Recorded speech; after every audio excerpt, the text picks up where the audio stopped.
good choice. Let's go and visit Norman. I very rarely visit Norman, so it's definitely to have a good excuse to go over and say hello. The problem is I'm just too lazy. I'm just too lazy to head over and meet people that are far away. So I see Henry all the time because he's just opposite me, but Norman, I don't see nearly enough. Then again, I did see him not too long ago as part of my 500th special, but that was during some not amazing circumstances, so we didn't really get much of a chance to have a heart-to-heart. So yeah, if you don't know who Norman is, he is the snow golem that lives in my emergency igloo, which is all the way over here at the spawn of my world. So the clue was a pumpkin, and Norman's head is a pumpkin, so I think there's a pretty good chance that this one's going to be right. It's basically 50-50, to be fair. I think for this, I think there was two obvious choices for where I was going to need to go. So I think it was pretty much either going to be Henry or Norman. So let's see whether you are going to be correct and whether there's going to be a dog and an Easter egg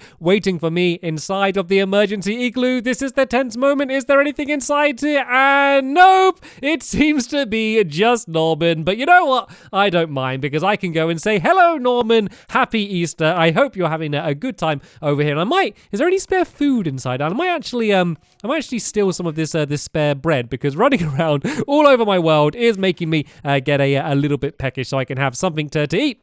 As I go and now head over to Henry. So I'm assuming this is going to be correct then. I mean, the only other place it could have been would have been maybe my Melon Moments fruit stand, but I didn't see any dogs or anything on my way past it earlier. So I'm pretty sure it wouldn't be over there. And I can't really think of anything else in my lovely world which is to do with pumpkins. I should build something out of pumpkins one of these days. That would be a good idea. But for now, I think Henry seems to be the obvious choice. You know what? This is so much fun just wandering around with all of my dogs. Like, I always take my dogs with me, but it's usually only one dog at a time. Like, how often can I turn around and just see this? Just dogs absolutely everywhere. It's kind of nice to hopefully, assuming I can find them all by the end of this, to have all of my dogs kind of running around with me all at the same time. But anyway, we have now arrived at Henry and Hilda's room. So let's have a look inside and see, is there a dog? Oh, I can see a chest. And yes, there is a dog down there. And who is it? It seems to be Sherbet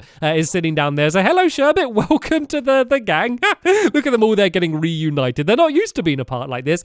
So yeah, let's go inside here and go and grab Easter egg number 6. And the next clue seems to be an apple. Where do you think I'm supposed to need to go to use an apple? This is a tricky one. It could be the place I was just talking about. It could be that Melon Moments fruit stand. I didn't get a proper look at it. And, you know, it sells pumpkins and melons and all sorts there, including apples. So that is a pretty likely choice. But where else would it be? Maybe Polly. Polly is always eating apples. That's definitely Polly's favorite food. So you don't think that maybe it's to do with Polly and I need to go over to Polly's house. I'm not sure which one it would be between them two. So once again, I'm going to leave it up to you to decide. So shall I go over to my fruit stand or shall I go over and pay a visit to Polly at Polly's house?